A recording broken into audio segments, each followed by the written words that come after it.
paz do Senhor, meus queridos irmãos e irmãs, líderes da Escola Bíblica Dominical, professores, alunos da nossa abençoada Escola Bíblica Dominical, EBD. Lição de número 6, o avivamento no ministério do apóstolo Pedro. 5 de fevereiro de 2023. Nosso textuário está em Atos do Espírito Santo, Atos dos Apóstolos, capítulo 2, versículo 14, que diz assim: Pedro, porém, pondo-se em pé com os 11, levantou a voz e disse-lhes: varões judeus e todos os que habitais em Jerusalém, seja-vos isto notório, e escutai as minhas palavras. É o discurso de Pedro após o batismo no Espírito Santo, após ter acontecido o revestimento de poder. Verdade prática dessa lição de número 6. A vida de um crente pode ser comparada entre o antes e o depois do revestimento do poder do avivamento. Vamos pensar um pouquinho sobre o nosso textuário de Atos dos Apóstolos, capítulo 2, versículo 14. Nosso textuário, então, está inserido no capítulo 2 do Atos dos Apóstolos, que nós já temos feito reflexões sobre esse capítulo 2. Mas especificamente entre os versículos 14 a 36, quando o apóstolo Pedro discursa após ele ser revestido de poder, do poder pentecostal, da promessa do Pai, conforme Atos 1:4, que diz: estando com eles, determinou-lhes que não se ausentassem de Jerusalém, mas que esperassem a promessa do Pai, que disse ele: de mim ouvistes. Mais uma vez, então, nós podemos observar por esse texto que foi Simão Pedro que assumiu a liderança, como já havia feito na ocasião da escolha de um apóstolo no lugar de Judas. Isso você pode observar em Atos 1, capítulo 1, versículo 15, por exemplo, né? E naqueles dias, levantando-se Pedro no meio dos discípulos, ora, a multidão junta era de quase 120 pessoas. Então, nesse capítulo, nós vemos então essa atitude de Pedro, né? De estar sempre predisposto a tomar essa liderança, né? Nós podemos ver então aqui no capítulo 1, versículo 15. Muito bem, Pedro havia então passado por uma experiência traumática, né? De ter negado ao Senhor Jesus, mas ele tinha sido restaurado, e a gente pode ver isso em João, no Evangelho de João, capítulo 21, entre os versículos 15 até o 19. Então, nesse contexto, a gente, por exemplo, todo mundo sabe que o Pedro negou o Senhor Jesus, né? Está lá em Lucas 22, 54, a restauração, como eu já disse, tem em João capítulo 21, mas nesse contexto de Atos, ele havia experimentado o poder de Deus, o revestimento de poder, ou seja, o poder pentecostal, o batismo no Espírito Santo. Atos 1, versículo 5 e capítulo 2, versículo 1 e 4. Mas no versículo 5 de Atos, capítulo 1, diz assim: porque na verdade João batizou com água, mas vós sereis batizados com o Espírito Santo não muito depois desses dias. Então, está aqui a palavra profética. A segunda parte, então, é Pedro pregando. Ele diz: varões judeus e todos os que habitais em Jerusalém, seja-vos isso notório, e escutai as minhas palavras. É a parte B do versículo, do nosso textuário. Então, Pedro pregou uma mensagem profunda, uma mensagem bíblica e cheio de autoridade, cheio de graça. Não foi uma mensagem fria, uma mensagem que a gente fala hoje teological, né? Não foi isso, ou com manipulações humanas. Não. Infelizmente, você vê muitas pessoas hoje que usam desse expediente, mas não é o caso de Pedro, né? Pedro ministrou uma palavra de poder ungida, dirigindo à audiência certa, isto é, aos judeus e aos habitantes de Jerusalém. Isso é importante. Ele está falando então para o povo judeu, para os habitantes de Jerusalém. E foram eles os primeiros a ouvir essa mensagem sobre Jesus o Cristo, porque foram eles mesmos que haviam crucificado Jesus. Mas após 3 dias, Jesus tinha ressuscitado vitorioso sobre então toda a maldade deles, né? Sobre toda essa percepção equivocada deles, Jesus triunfou. A cidade então de Jerusalém é o local onde Jesus passara por uma grande humilhação, né? Que ele foi crucificado. Mas ali também ele triunfantemente ressuscitou dos mortos. Ali também nasceu a igreja, né, no dia de Pentecostes. Atos capítulo 2. A igreja são aqueles judeus que depositaram em Jesus a sua confiança. E essa igreja cresceu em número e avançou no poder de Deus. Quem propiciou esse poder? A pessoa do Espírito Santo. Então era notório que os judeus que haviam rejeitado inicialmente fossem agora os primeiros a acolhê-lo, como de fato aconteceu. Mais de 3.000 pessoas se converteram. Certamente Pedro se sentiu gratificado, até mesmo feliz, né, com a resposta de Jesus a seu respeito diante dos outros discípulos. Imediatamente então, após aquela situação, claro que Pedro lembrou de que ele tinha negado a Jesus, mas quando ele recebeu o revestimento de poder, quando ele recebeu o poder pentecostal na vida dele, ele ficou feliz, porque ele foi usado grandemente. Ali ele pode ver que Jesus realmente tinha perdoado ele mesmo, né? Aquela experiência de João capítulo 21 tinha sido tão maravilhosa. E depois em Atos 2 ele ser batizado no Espírito Santo. Ele é o primeiro que levanta para pregar e Deus honra essa mensagem. Tanto é que mais de 3.000 pessoas se convertem. Era próprio que Jerusalém, a cena da morte de Cristo, servisse agora do lugar do triunfo, do começo da igreja. Era próprio finalmente que Jerusalém se tornasse a cena da fundação da igreja cristã, de onde seriam enviados para o campo missionários os primeiros missionários, porquanto a igreja é o agente humano da obra do Senhor. Então é um versículo muito interessante, porque mostra um Pedro que em algum momento anterior foi falho, foi frágil, foi precipitado, ao ponto até de negar Jesus, mas que foi restaurado e, conforme a promessa de Jesus no capítulo 1, versículo 5, capítulo 2 de Atos, ele é batizado no Espírito Santo, ele se levanta cheio do poder de Deus, prega a palavra de Deus, tudo isso para os judeus e na cidade de Jerusalém. Foi exatamente na cidade de Jerusalém, entre o povo judeu, que Jesus foi humilhado, foi crucificado, mas também foi aceito por essa multidão, inaugurando a igreja. A igreja, então, basicamente tem a sua inauguração no dia do Pentecostes. Bom, feito essas considerações, a introdução do nosso material aqui, da proposta da nossa lição bíblica dominical, inicia que nessa lição nós veremos o protagonismo do apóstolo Pedro, um dos mais destacados discípulos do Senhor Jesus, em 2 momentos da sua vida.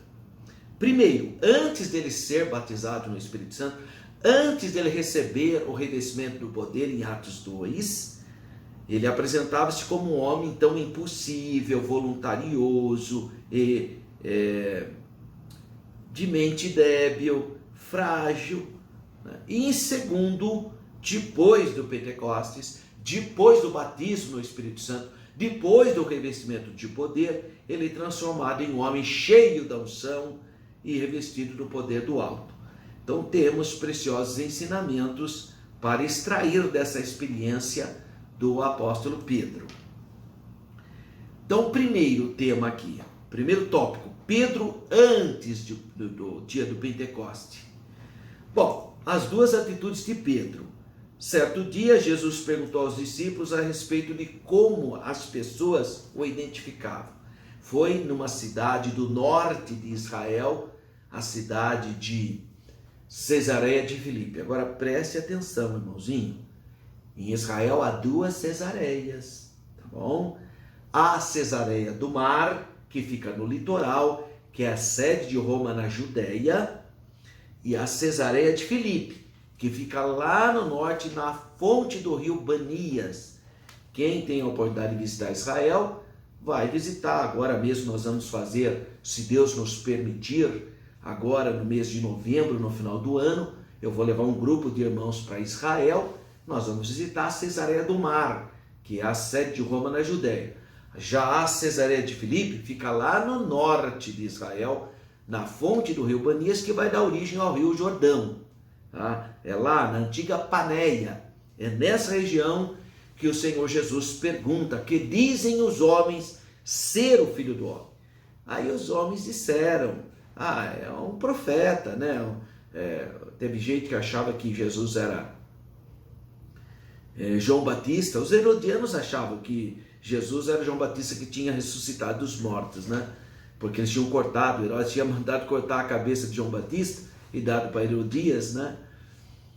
Que entregou para sua mãe, porque João Batista criticava o relacionamento extraconjugal, né, do rei com ela. Mas tinha mesmo, os herodianos achavam que Jesus era o João Batista que tinha ressuscitado dos mortos. Bom, outros achavam que ele era o profeta Jeremias, o profeta das lágrimas, ou Elias, né, o profeta que pela profecia dizia então que voltaria na mesma autoridade de Elias. Não é que é a reencarnação, isso não existe reencarnação, não existe. Isso aí é uma ficção grega, né, que hoje estão nas religiões espíritas, mas não existe reencarnação. Mas tem gente que pensa que Elias seria, que Jesus seria a reencarnação de Elias. Depois pensaram que João Batista também. Não é isso. João Batista, quando a Bíblia fala que veio no poder, veio assim como Elias foi um profeta que teve uma mensagem específica, num ambiente específico e trajava de roupa específica, assim também foi João Batista. Mas João Batista, é impossível João Batista ser a reencarnação de Elias, como ensina o Espiritismo. Por que é impossível? Bom, em primeiro lugar, porque Elias apareceu, né, para Jesus no Monte da Transfiguração. Se João Batista fosse Elias, então Elias não podia ter aparecido, porque normalmente, até o Espiritismo ensina isso, que a pessoa aparece de acordo com a sua última reencarnação. E teoricamente a reencarnação seria de João, não de Elias. Então Elias não podia aparecer na Monte da Transfiguração. Então já caiu a primeira tese do Espiritismo. Em segundo lugar, não tem a menor possibilidade de ser João Batista, porque o próprio João Batista falou que não era Elias. Ele mesmo falou: eu não sou Elias. Quer dizer, o próprio João Batista falou. Então não sei porque tem gente que insiste nessa tese completamente falaciosa de que João Batista era a reencarnação de Elias. Não existe reencarnação, existe encarnação. O verbo se fez carne, se encarnou. Agora, reencarnação é uma invenção dos gregos e que está presente hoje nas religiosidades de muitos grupos, né? O hinduísmo, o shintoísmo, o espiritismo. Todos eles creem nesse conceito completamente sem base nenhuma, embora queiram até citar a Bíblia para provar, mas não tem. A Bíblia é clara, a Bíblia diz assim: após a morte segue-se o juízo. Não tem nenhuma possibilidade de voltar. Isso é tudo invencionice humana ou filosófica. Então, aqui Jesus perguntou: o que dizem os homens? Um será Elias, Jeremias, João Batista ou um dos profetas? Bom, aí Pedro, irmão, olha que interessante. Jesus primeiro perguntou o que o povo está dizendo, né? O que as pessoas estão dizendo? Estão dizendo isso. Aí Jesus volta para os seus discípulos, olha para os discípulos e fala: e vós, que dizeis que eu sou? Aí Pedro, irmão, olha que bênção, né? Ele prontamente respondeu: tu és o Cristo, o Filho do Deus vivo. E Jesus respondendo disse-lhe: bem-aventurado és tu, Simão Bar-Jonas, porque não foi a carne nem o sangue quem o revelou, mas o meu Pai que estás no céu. Reconhecer Jesus como Senhor, reconhecer Jesus como Cristo, reconhecer Jesus como seu único Salvador, é uma revelação do Pai, irmão. Não é a filosofia, não é o pensamento, não é nada humano. Isso aqui é coisa espiritual. Só mesmo o Espírito Santo que pode revelar. Para a pessoa dizer que Jesus é o Senhor, só se for pelo Espírito do Senhor. E Jesus declara isso. Então, enquanto disseram que Jesus era João Batista, que Jesus era Elias, um dos profetas, era tudo na carne que eles estavam falando, tudo da cabeça deles. Achismos. Agora Pedro, quando falou, tu és o Cristo, Christos, o Messias, o Filho do Deus vivo. Os judeus chamavam o Deus Israel de Deus vivo para diferenciar das divindades pagãs, que eram mortas. Por isso o Deus vivo. Então, quando Pedro faz... Esse é o primeiro credo doutrinário da igreja, viu, irmão? A primeira declaração que se tem na história da igreja é essa declaração de Pedro. Tu és o Cristo, o Filho do Deus vivo. E Jesus falou, olha, Simão Pedro, interessante que Jesus usou a expressão Simão, filho... Simão Bar, aqui é mais Ben em hebraico, Bar é aramaico, né? Mas significa a mesma coisa, filho de Jonas. Simão, filho de Jonas. Agora ele vai mostrar o motivo, por que foi importante, por que Simão era um homem que estava no estado de felicidade ímpar. A palavra Macarius, bem-aventurado, a palavra grega Macarius, em latim é benedictus, né? Abençoado. Por que ele era um homem abençoado? Porque não foi da cabeça dele, não foi ele, que nem aquela turma diz, ele é Elias, tudo da cabeça deles. Nesse caso, o Pai revelou para Pedro. Olha que coisa mais linda. Essa declaração é uma declaração, uma revelação dada pelo Pai. Então Jesus fala, olha, não foi a carne nem o sangue que te revelou, mas o meu Pai que estás no céu. Nós temos que crer em Jesus de acordo com a revelação do Pai, e não invencionice humana, né? Achismo das pessoas. Tem muita gente que acha, não, Jesus é um homem de luz, é um homem iluminado, tudo coisa carnal e humana. Tem que crer no Jesus que a Bíblia fala, não é cabeça da cabeça humana. Certamente quando Jesus ouviu certamente quando Pedro ouviu essa declaração do Senhor Jesus, dizendo que não foi a carne nem o sangue, mas o Pai que tinha revelado para Pedro, e que ele era um homem abençoado, eu imagino que ele ficou contente, né, em ouvir isso. Porque é uma resposta de Jesus muito bonita, né? Olha, você é abençoado, Pedro. Imediatamente, então, após esse episódio, Pedro recebe uma reprimenda de Jesus. Ele ficou alegrinho, né? Só porque Jesus falou que meu Pai te revelou, ele achou que já era a quarta pessoa da Trindade, né, coitado? Só porque tem gente assim, irmão. Só porque você dá um elogio para ele, ele já acha que é a última bolachinha, né, biscoitinho do pacote, né? Tem gente que tem essa fraquezinha, irmão. Eu lembro de uma irmãzinha, tadinha, ela cantou um hino, mas cantou que é a coisa mais linda, irmão. Pensa numa irmã, cantou mesmo. E a hora que terminou o culto, irmão, também eu nem sei porque eu fiz isso, né? Não devia nem ter falado nada, mas também ela veio cumprimentar, eu, a paz do Senhor, irmã. Aí eu falei assim para ela, então, irmã, olha que bonito que a irmã cantou, viu, irmã? Graças a Deus pela... Sabe o que ela falou para mim, irmão? Ele olhou bem para mim e falou, então, pastor, eu falei, a irmã cantou bonito, graças a Deus. Ela falou, não, o senhor não viu nada não, pastor. Hoje eu não estava boa de voz. Olha, que humildade. Então tem gente que é assim, irmão, tem gente que tem essas fraquezas, sabe? Repito, só porque Deus revelou para ele tudo, né, de ele ser mais humilde, já achou que já era o bambambam da teologia, né? E aí, ele vai dizer que quer ensinar Jesus. Ele fala para Jesus, Senhor, tem compaixão de ti, de modo nenhum te acontecerá isso. Jesus está falando que ele vai ser entregue às mãos dos homens pecadores. Tudo isso conforme diz a profecia, o servo sofredor do profeta Isaías, capítulo 53. Então ele está falando que ele vai ser entregue. Convém que o Filho do Homem seja entregue à morte. Aí o Pedro, irmão, olha que fraqueza. Irmão, no capítulo 16 mesmo, Jesus elogia ele. Olha, tu és o Cristo, Filho do Deus vivo. Jesus fala, olha, você é abençoado, Simão. Que bênção. Ele mesmo aqui no versículo 22, olha só que ele vai falar, 23, olha só que ele fala, 22 mesmo. Senhor, tem compaixão de ti, de modo nenhum te acontecerá isso. Olha, só porque Jesus falou que ele era abençoado, ele já achou que podia falar qualquer coisa.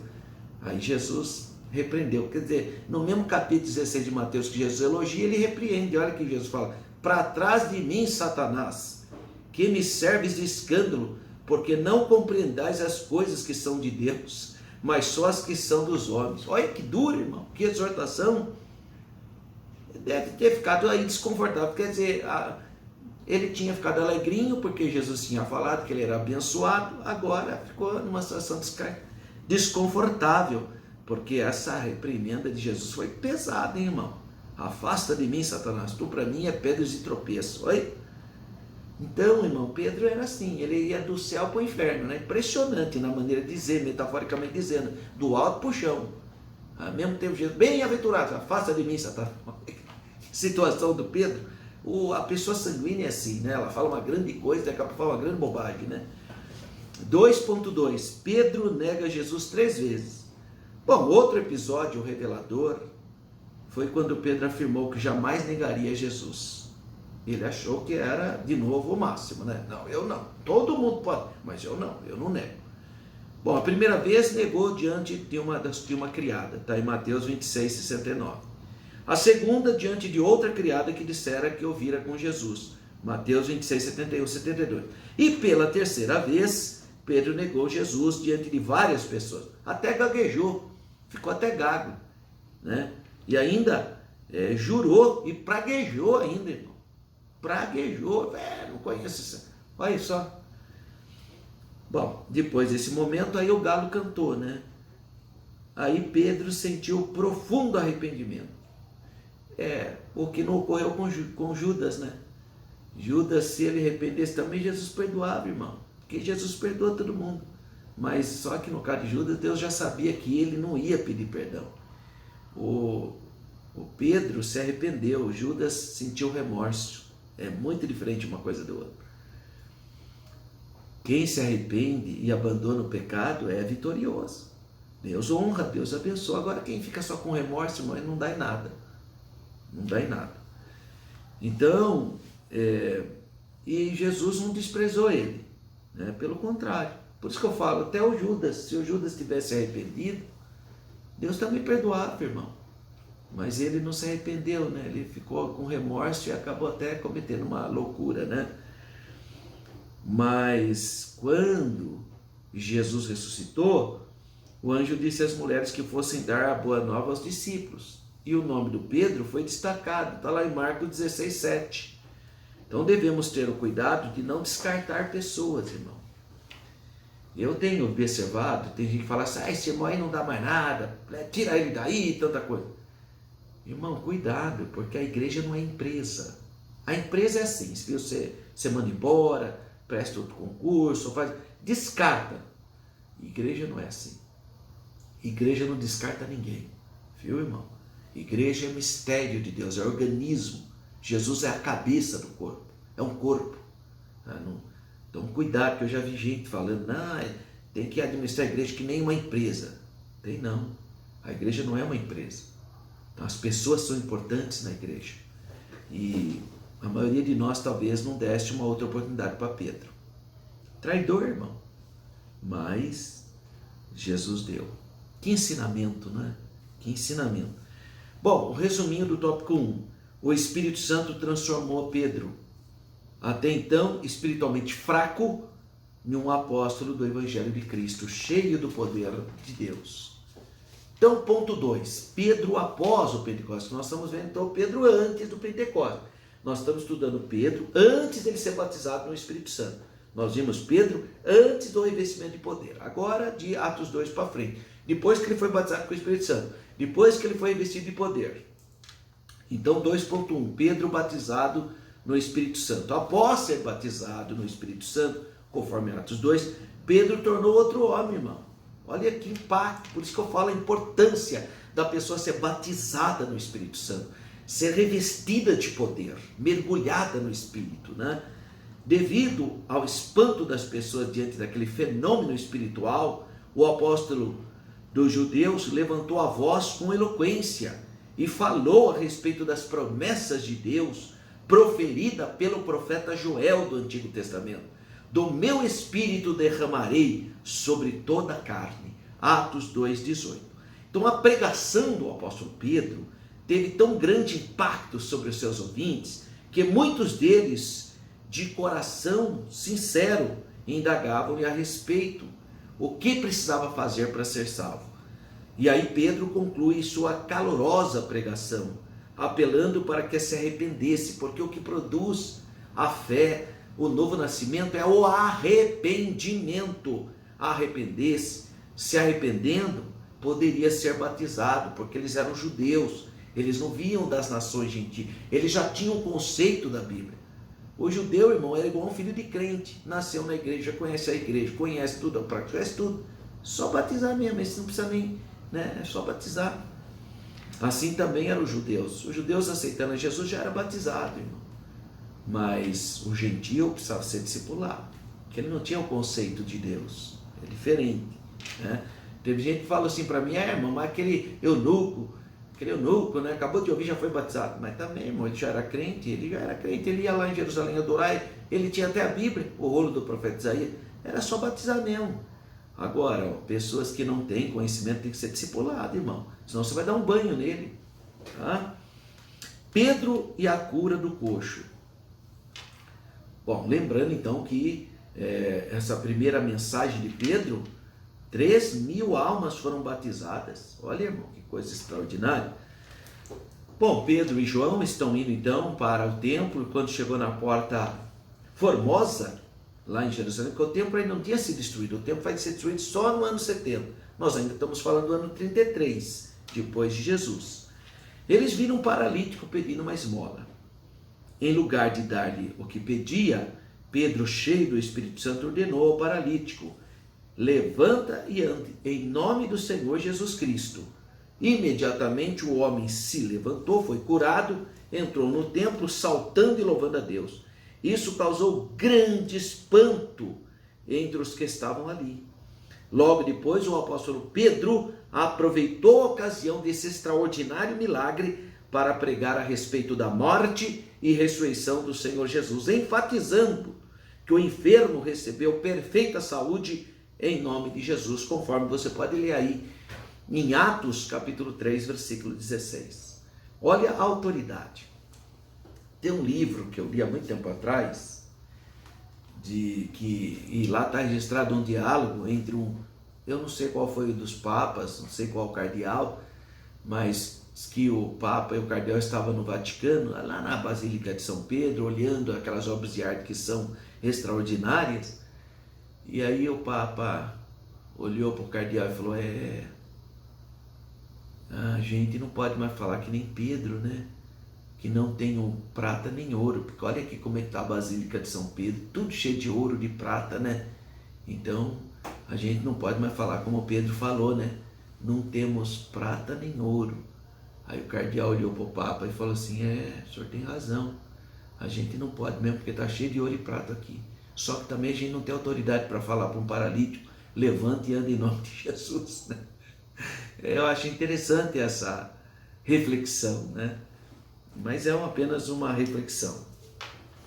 Às vezes a pessoa tem ouro e prata, mas não tem mais autoridade, né? 2.3. Pedro avivado em outras ocasiões. O avivamento do Espírito Santo na vida de Pedro foi notório em outras ocasiões também. Quase 5.000 pessoas aceitaram a Jesus como Salvador pessoal com a mensagem dos apóstolos, capítulo 4, versículo 1 a 4. Esse fato teve repercussão junto ao Supremo Tribunal Judaico, ao Sinédrio, o tribunal religioso dos judeus. Certamente foi uma coisa assim tremenda, né? O Sinédrio entrou em pânico, né? Os apóstolos foram interrogados pelo sumo sacerdote sobre com que autoridade eles tinham feito aquilo. E aí eles responderam com ousadias: no nome do Senhor Jesus Cristo, a quem os judeus crucificaram injustamente. Olha, Atos 4, 6 e 11. Então, após serem libertos da prisão, Pedro e João reuniram-se com os demais discípulos e relataram o ocorrido. Até o lugar onde eles oraram tremeu, Atos capítulo 4, versículo 29 e 31. Olha que bonito também na cidade de Lida. Houve um grandioso avivamento. Quando Pedro chegou ali, orou por um homem chamado Enéas, que estava paralítico há 8 anos. 8 anos paralítico. E Pedro orou, graças a Deus, e o homem foi curado.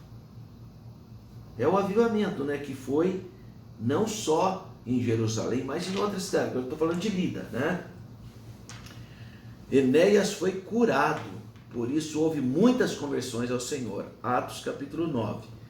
Por sua oração, Dorcas, a vendedora de púrpuras, ressuscitou dentre os mortos na cidade de Jope. A gente também passa na cidade de Jope quando a gente viaja para Israel.